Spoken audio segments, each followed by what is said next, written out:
Welcome back to the English online classes. In today's class, we are going to see the 100 dresses part 2. Let us start. Till now we have seen कि Wanda की जो 100 dresses वाली बात थी वो सही थी, और जो पेंटिंग कंपटीशन का, आर्ट कंपटीशन का प्राइज़ है वो वैंडा पेट्रोंस्की को मिलता है, क्योंकि उन्होंने 100 पेंटिंग्स बनाई थी of different styles of dresses of different colours. Now let us start. While the class was circling the room, the monitor from the principal's office brought Miss Mason a note. जब पूरा class एक circle में घूम घूम कर Wanda पेट्रोंस्की की paintings देख रहा था, तो जो मॉनिटर था वो प्रिंसिपल ऑफिस से मिस मेसन के लिए एक नोट लेकर आया. Miss mason read it several times, और बार बार मिस मेसन उस नोट को पढ़ रही थी. थोड़ी देर सोचा उन्होंने और फिर वो क्लैप करने लगी. Attention class, everyone back to their seat. और क्लैप से 2 बार क्लैप करके कैसे सब लोग कहते हैं, go back to your seat, तो वैसे ही उन्होंने कहा everyone back to your seat. When the shuffling of feet had stopped, जब रूम में चलने की बैठने की आवाज़ें रुक गई, तब जब रूम एकदम क्वाइट स्टिल था, तो मिस मेसन पढ़ती हैं, I have a letter from Vanda's father that I want you to read to you. Miss Mason stood there a moment and the silence in the room grew tense. क्योंकि miss mason रुक गई. अब क्या हो सकता है, सब लोग ज़्यादा एक्सपेक्टेंट होने लगे, चीज़ें एक्सपेक्ट करने लगे, क्या हो सकता है, क्या हो सकता है. The teacher adjusted her glasses slowly and deliberately. और धीरे से अपना ग्लास सेट करके जानबूझकर वो रीड करती हैं. This letter from Vanda's father was a matter of great importance. Everybody listened closely as Miss Mason read the brief note. Dear teacher, my Vanda will not come to your school anymore. Jake also. Now we move away to big city. No more hollow Pollock. No more ask why funny name. Plenty of funny names in the big city. Yours truly, Jane Petronsky. सब लोग silent हो गए. Miss mason अपना glass हटा देती हैं और उनको वाइप करती हैं विद हर सॉफ्ट हैंकरचीफ, और फिर से वो ग्लास लगाकर क्लास की ओर देखती हैं. अब जब वो बोल रही हैं तो उनकी आवाज़ बहुत धीरे है. I am sure that none of the boys and girls are in room 30 would purposely and deliberately hurt anyone's feelings. So far we have seen कि वैंडा के पापा का जो लेटर आता है और उसमें वो लिखा रहता है कि हम लोग अब बिग सिटी में जा रहे हैं जहाँ पे बहुत सारे फ़नी नेम्स होते हैं और कोई किसी को फ़नी नेम्स के लिए चिढ़ाएगा नहीं. मिस मेसन अब अपनी बात बहुत ही सॉफ्ट टोन में बोलती हैं. कहती हैं, I am sure that none of the boys and girls in room 13 purposely and deliberately hurt anyone's feeling on his or her name happened to be a long and unfamiliar one. कह रही है room 13 में कोई जानबूझ के ऐसा नहीं करेगा कि किसी को किसी के नाम के लिए चढ़ाए just because उसका नाम लॉन्ग और अनफेमिलियर है. बट फिर भी I prefer to think that what was said in thoughtlessness. और कह रही है मैं ये प्रेफर कर रही हूँ कि जो भी कहा गया वो बिना सोच समझे कहा गया. I know that all of you feel this way I do. और कहती हैं कि मुझे लगता है आप लोग भी वही फील करेंगे जो मैं फील कर रही हूँ. That this is very unfortunate thing happened. Unfortunate and sad both. कह रही है कि ये बहुत बदकिस्मत चीज़ हुई और तो बहुत दुख भरी चीज़ भी हुई. And I want you all to think about it. और मैं चाहती हूँ कि आप सब लोग इस बारे में सोचें. The first period was a study period. Maddie tried to prepare her lessons, but she could not put her mind on her work. और मैडी अपना जो दिमाग है अपने काम पे नहीं लगा पा रही थी. She had a very sick feeling in the bottom of her stomach.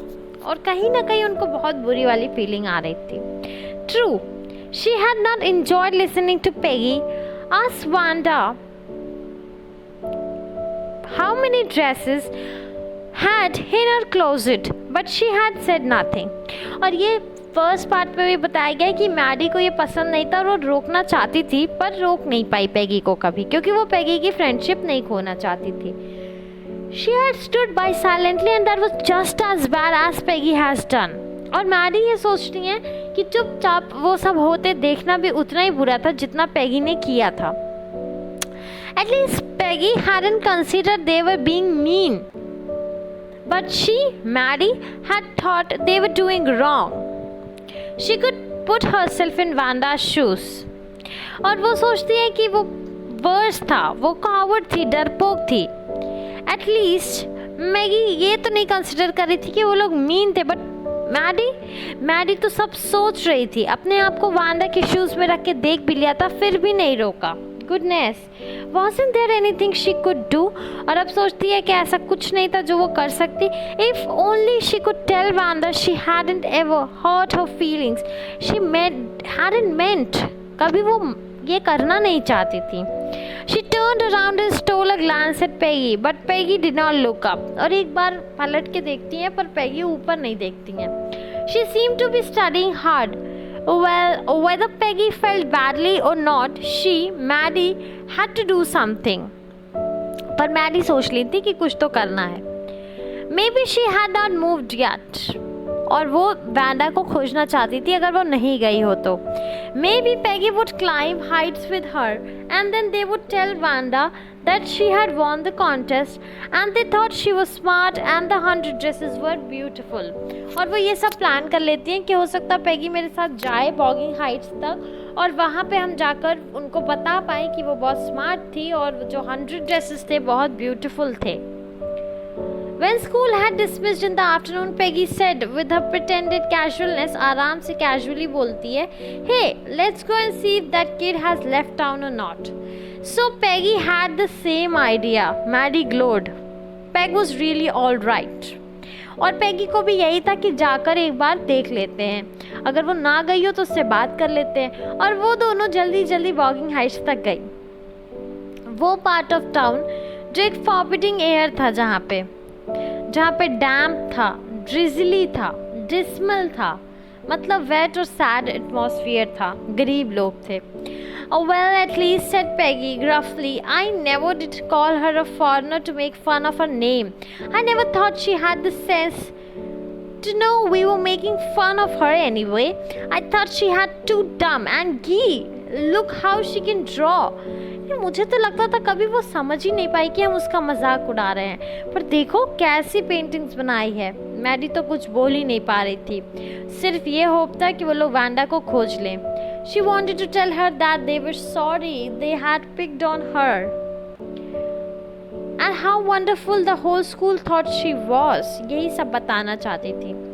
She and Peggy would fight anybody who was not nice. और वो रोकना चाहती थी और कहती थी अगर कोई नाइस नहीं होगा तो मैडी और पेगी उन सब से फाइट करेंगी.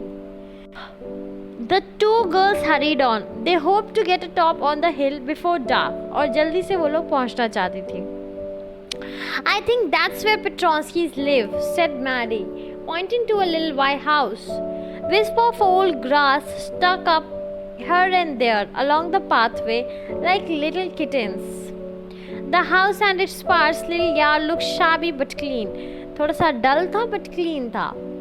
It reminded Maddie's of Vanda's dresses, her faded blue cotton dress. Shabby but clean.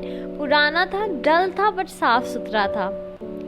There was no sign of life about the house. आसपास कुछ भी कोई living organism नहीं दिख रहा था. Peggy knocked firmly at the door but nobody answered. She and Maddie went around to the backyard and knocked there. Nobody answered. There was no doubt about it that Petronskis have gone. How could they ever make amends?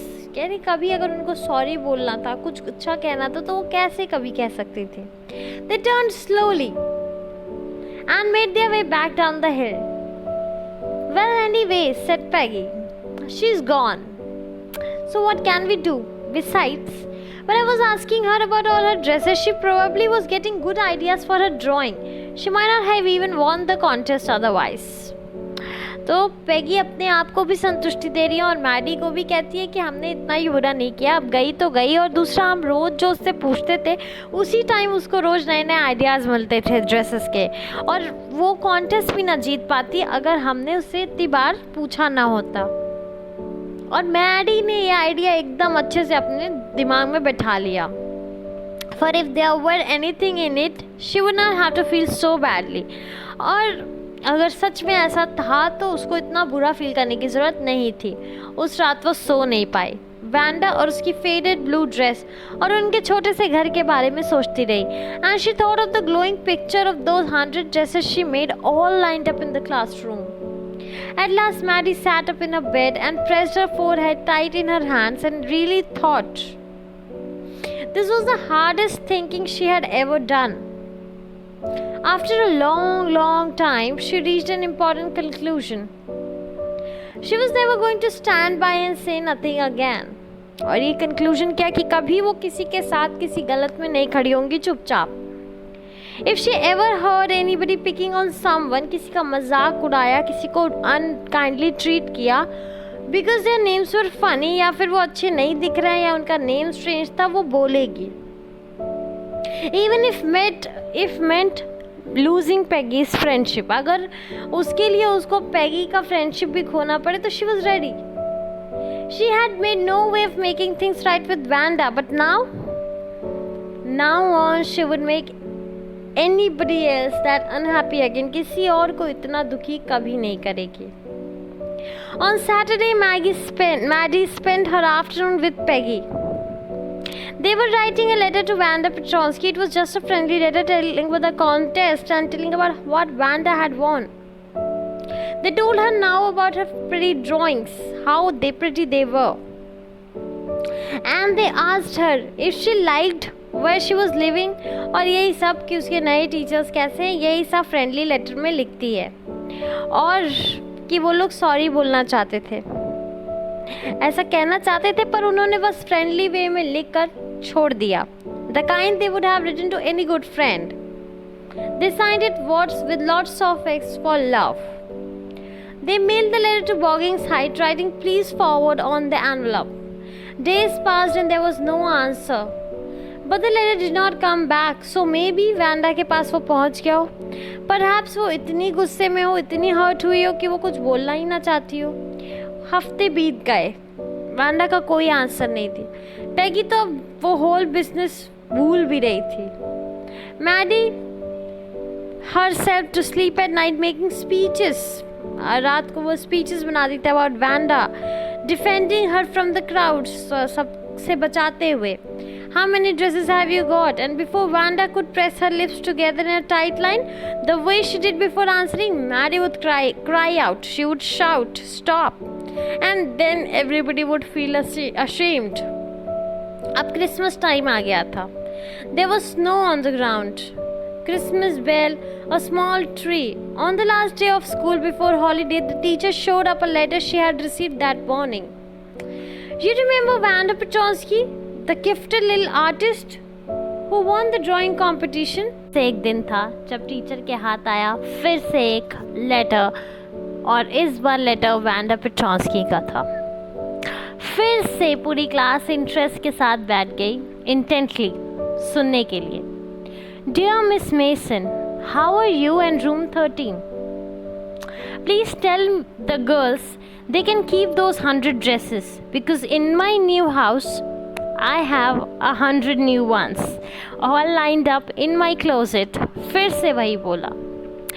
And I would like that girl Peggy to have the drawing of the green dress with red trimming and her Maddie to have the blue one. For Christmas, I miss that school and my new teacher does not equalize with you.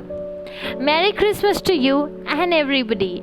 तो आप देख रहे हैं कि ये लड़की इतना दुखी होने के बाद भी वो सारे जवाब देती है जो मैडी और पैगी अपने लेटर में लिखती हैं, क्योंकि उन्होंने नए स्कूल नए टीचर के बारे में पूछा था तो वो सब भी उसने मेंशन किया. Yours truly, Wanda Petronsky. On the way home from school, Maddie and Peggy held their drawings very carefully. All the houses had wreaths and holly in the windows. Outside the grocery store, hundreds of Christmas trees were staked in the window, candy peppermint sticks, cornucopias of shiny transparent papers were hung. What is cornucopias? Cornucopias is the containers which contain beautiful flowers for decoration. The air smelled like Christmas, and the light shining everywhere was of different colors on the snow. "Boy," said Peggy, "boy, this shows she really likes us. It shows she got our letter, and this is her way of saying everything is alright, and that's that." Mary sadly said, "I hope so." She felt sad because she knew she would never see the little tight-lipped Polish girl again, and couldn't ever really make things right between them. She went home and she pinned her drawing over a torn place in the pink flowered wallpaper in the bedroom. The shabby room came alive from the brilliance of the colors.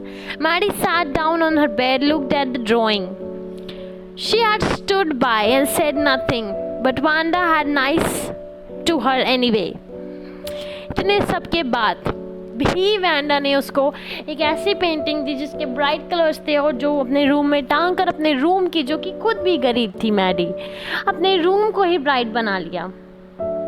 Tears blurred her eyes. She gazed for a long time at the picture. The colors in the dress were so vivid that she had scarcely noticed the face and the head of the drawing. इतना खूबसूरत था वो dress कि वो face और head देखी ही नहीं drawing के. But it looked like her, Maddie. It really looked like her own mouth. और अब उसने नोटिस किया कि वो जो पेंटिंग थी वो तो उसमें मैडी का ही फेस बना था. Why, it really looked like her own self. Wanda had really drawn this for her. Excitedly, she ran over Peggy's. "Peg," she said, "let me see your picture." "What's the matter?" asked Peggy as she clattered up to the room where Wanda's drawing was lying face down on the bed. Maddie carefully raised it. "She drew you. That's you." And the head and the face of this picture did look like Peggy. "What did I say?" said Peggy. "She must have really liked us anyway." Yes, she must have. And she blinked away the tears that came every time she thought of Wanda standing alone in the sunny spot in the schoolyard, looking slowly over at the group of laughing girls after she had walked off. After she had said, "Sure, 100 of them, all lined up in my closet." Such a touchy story, as you see. Mary तो आंसू ही नहीं रोक पा रही थी. वो बार बार खड़े होकर उन पिक्चर्स को देखकर किसको याद कर रही थी. वो सीन जब उसका मजाक उड़ाने के बाद वो आगे बढ़ जाती थी और सारी लड़कियां हंसने लगती थी. वो कहने के बाद कि 100 dresses all lined up in my closet, और सब हंसते थे, पर 100 ड्रेसेस थे. Never make fun of anybody because of their clothes or their richness or their pureness. That's what you learn from this story.